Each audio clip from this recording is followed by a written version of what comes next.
Hey there guys, today we're taking a look at another mini PC sent over by GMKtec. Now this is the Nucbox KB2 Max. This system actually ended up turning out to be a very surprising system, specifically because the CPU in here is actually very interesting. It is the i5-11320H. Now, some of you guys might remember that I actually originally started this channel with testing the i5-1135G7, an 11th gen mobile processor that I ended up doing hundreds of videos on originally before I ended up switching over to mostly focusing on the Ryzen 5 5500U. So this CPU is actually based on the exact same Tiger Lake architecture. And I know what you might be thinking, well, why are we taking a look at an 11th gen system when 12th and 13th gen have already come out and 14th gen is pretty much right around the corner? All of those fair points and things that I myself thought as I was testing the system, but actually using the system, and especially at the price point that it's at, practically the perfect system for almost anybody. And I know that sounds like a really grandiose thing to say here, but just listen to what I have to say about actually using the system. Now, as I said, at the heart of this system is that i5-11320H. Now, this CPU itself is actually a very interesting design because it seems to be almost a love child between an i5-1135G7 and an i7-1165G7.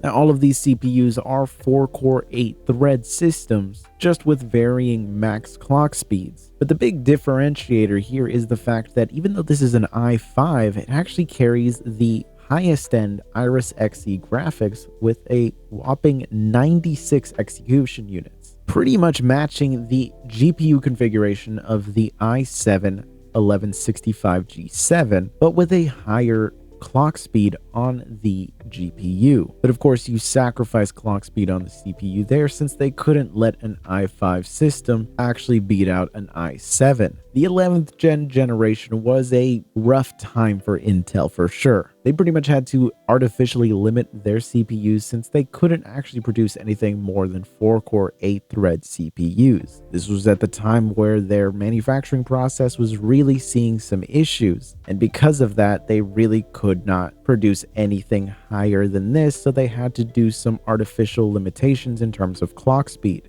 Differentiate the different tiers, something I'm very much not a fan of. But because of this interesting configuration of it being an i5 but having the full 96 unit iGPU, it does actually make it a very compelling product because you essentially get the biggest benefit of the i7 on an i5 system. But before we take a look at the actual performance of this CPU, I do want to talk about the design of the system itself. The only other GMKtec system that I have is this system here with the N95 CPU, this being the Nucbox G1. Now, personally, I appreciate the inclusion of USB-C on the system. I do like the fact that it is a little bit bigger as well, just because it does give you better heat dissipation. But one of the biggest downsides is that the G1 here is actually made out of metal, while the KB2 Max has a plastic shell. Now, it doesn't really interfere with how the system functions, but considering that the G1 is a lower end system, the fact that it actually has a nice metal shell, at least on the sides,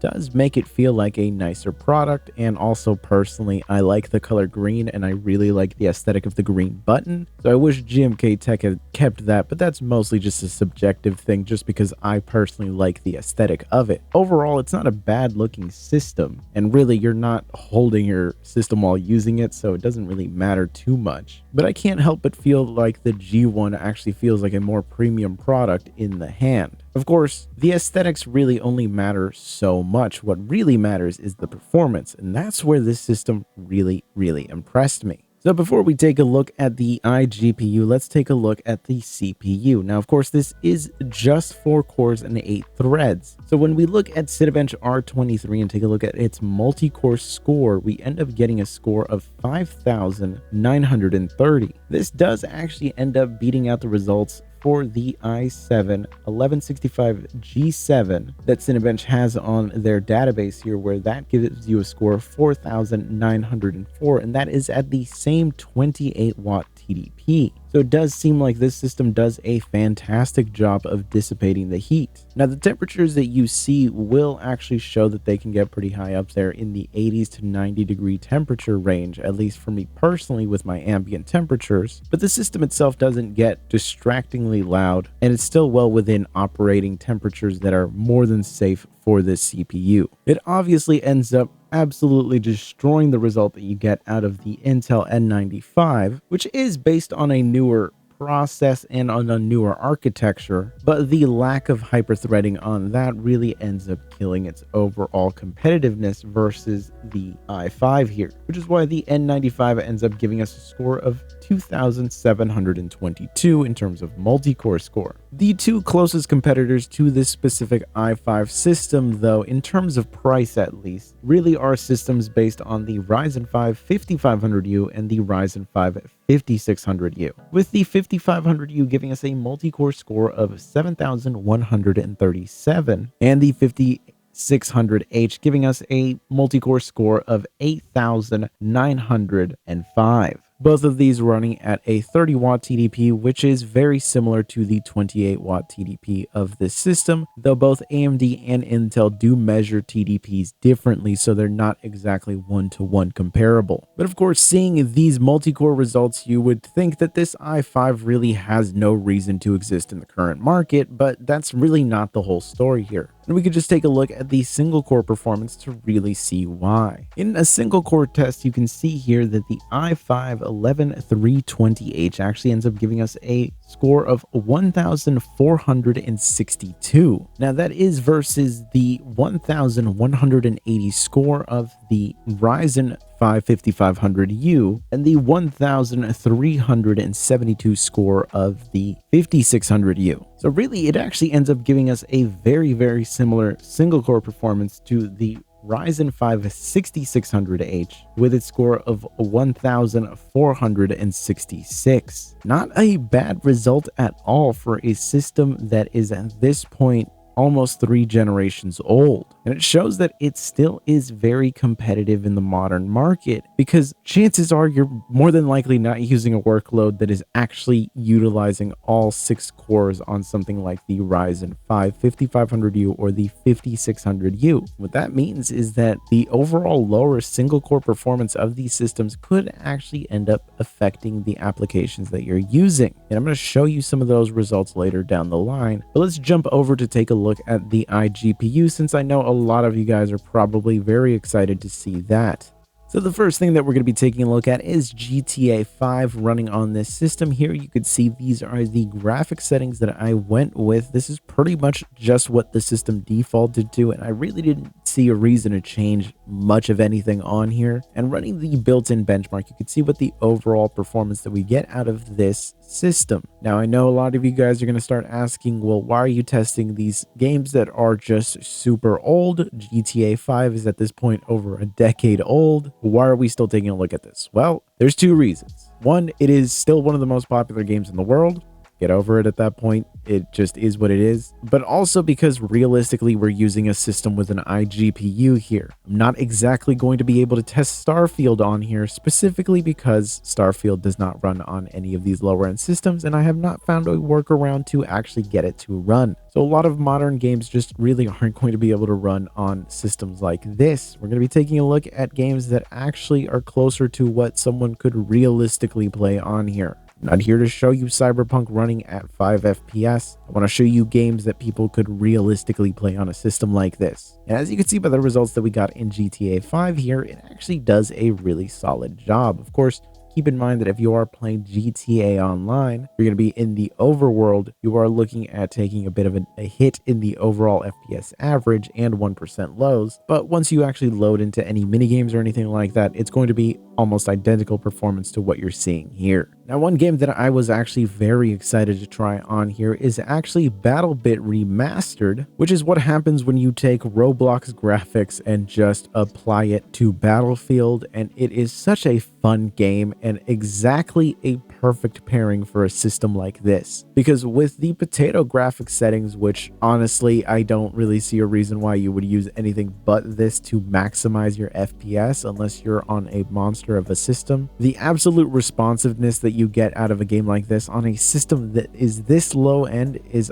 honestly remarkable. I had an absolute blast, and pairing this with a high refresh rate display was actually an enjoyable experience. And really, it was just overall a really incredible time, and it shows that this system actually does have some gaming potential in it. Of course, I wish I could say the same for Fortnite, but Fortnite has always seemed to have 1% low issues on any system with an iGPU, and really practically any GPU. Sometimes when I'm playing on my own desktop, yes, I do have MSI Afterburner open sometimes. I'm just that kind of person. But I will see sometimes my 1% lows will go down into the mid-30s. So overall, Fortnite just seems to have issues with 1% lows. And it's sad to see because the FPS average actually was pretty nice overall. It isn't unplayable. I was actually able to play this perfectly fine and made it into the top 10. And by the end of this game, I actually managed to get 8 kills out of it. So overall, not a bad time for a solo run on a low-end system like this. And it's certainly doable. If you're a frequent player of Fortnite on PC, you probably know about the 1% low issues. They have only gotten a little worse because of the move to the Unreal 5 engine. So really, it just comes down to what you could stomach while playing like this. It was not as bad of an experience as I was expecting it to be. In a lot of ways, it actually performed better than the Ryzen 5 5500U did. And considering that that is one of its closest price competitors, it's overall not a bad experience, though it's not going to be great.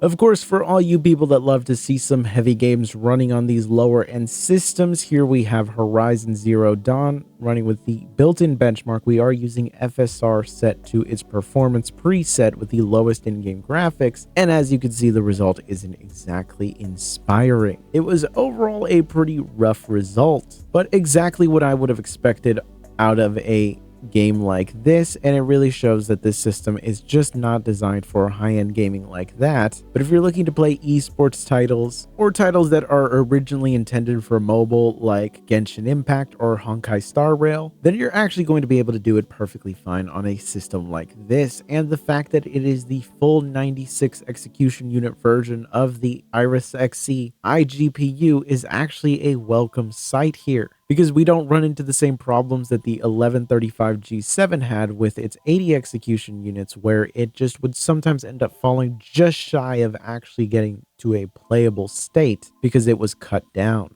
But of course, things are not completely perfect, as you can see here with World War Z Aftermath running on this system. For one, switching to Vulkan is still not an option, and as you can see, the game was completely glitching out. This is an Intel problem, not a GMKtec problem. So don't start thinking, oh, well, this system itself is defective. This is a problem that Intel still has to this day. I am using the latest drivers that came out in September, and as you can see, issues like this still have not been resolved, and this seems to still be the case with a lot of titles. Intel, and this is the biggest disappointment to see here. We are at this point 3 generations into the Iris Xe iGPUs being standard, and we're still having these problems.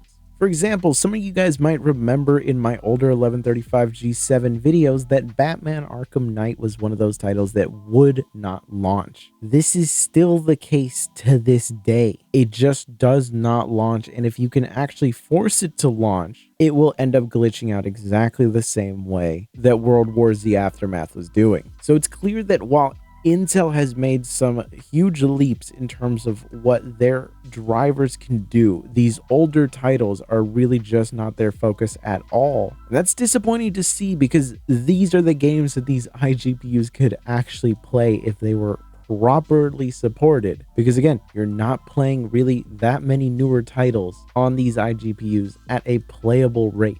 Now, luckily Final Fantasy XIV here, which is a game that I have become hopelessly and cripplingly addicted to, actually does run, though not at an incredible rate. It's still very playable. Now here I was just doing a regular trial, so not exactly the most demanding scenario, but I was essentially just doing my dailies. And I did all of them on this system and really didn't encounter many issues. Overall, it was actually a pretty decent time. Certainly nowhere near as good as it felt to play on my desktop. And this is, of course, running with the lowest in-game graphics settings, specifically targeted towards laptops. But for the style of game that it is, this was actually still more than playable. It's not exactly one of those games where you need to have super high reaction times or anything like that. You certainly do need to pay attention to what is happening, but you get more than enough of that information, though, as you could probably see on the screen, having the MSI Afterburner overlay while playing this wasn't exactly the greatest time, especially since I am the healer here and I kind of just need to pay attention to people's health. Of course, since this was installed on a new system, all of my UI was just completely thrown off. I really wish that that was just an account-wide thing. I don't understand why I need to configure it for every system that I have the game installed on. Please, Square Enix, I have spent a lot of money on you guys. Just do me a solid here. So as you can see by some of those games that we tested on here, it's not exactly going to be a perfect experience. And if you're looking for a system to actually play games on, this is not it. You can do a lot better, and I would really honestly recommend getting a system with the Ryzen 5 5600U, since you get very close, though not identical, performance in terms of single core, while also still being 6 cores, but you also get an iGPU that performs very similar to this in the games where it actually works. And the benefit of going with the Ryzen is that you get much better support for a wider variety of games. Very rarely do I ever encounter a game that the AMD drivers end up giving me problems in comparison to the Intel one, where a lot of games were giving me problems still. Specifically, of course, older titles, which again are the type of titles that an iGPU like this is perfect for. But okay, you might be wondering at this point, well, if these were issues that you were encountering, what would make this system perfect for almost anyone? Well, the reason being is that the actual experience of using this system day to day, doing productivity tasks on it, was actually remarkable. And again, it comes down to the very good single core performance that we have on here. 4 cores and 8 threads, while by today's standards isn't exactly the most competitive, especially when you look at something like 12th gen or 13th gen or anything Ryzen. For the vast majority of tasks that people are doing out there, that is still more than enough. And I'm not just talking about looking at YouTube videos and going on to Facebook or Reddit or Twitter or anything like that. That, of course, still runs perfectly fine on 4 cores. But really, I'm talking about doing things like video editing, photo editing, using Excel, doing the type of actual work that a lot of people will end up using their systems for. Work that might not need 6 cores or anything like that, but would benefit from just a few really fast cores. And this is exactly what you get for a very nice price. What I actually ended up doing was I ended up putting together a testing video of an Assassin's Creed game,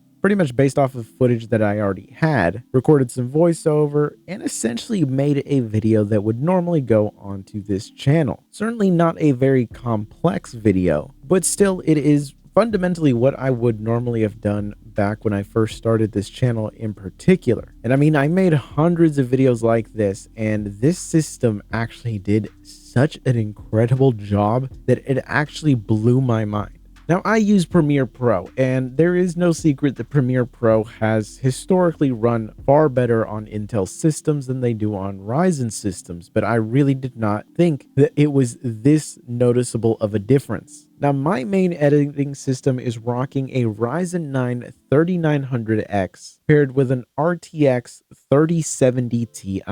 And in a lot of ways, this system felt smoother to use than my Ryzen 9 system did. Now, obviously for this particular type of production, it is much simpler. There's less effects involved. because of that, the 4 cores and 8 threads don't end up really becoming as much of a problem. But really, I think the biggest benefit here is the fact that the Intel iGPU is just extremely well supported on here, and that Intel CPU performance, specifically the single core performance, is just so good that it really made the entire experience of making that video feel nice. And then the export times were ridiculously fast. I normally record my gameplay at 1080p or 1440p depending on what resolution I'm testing at, but I will always export my videos at 4K. The reason being that I do this is because of the fact that YouTube will essentially lock you to a very low bitrate at 1080p, and you might notice nowadays that you'll see 1080p videos have two options, the 1080p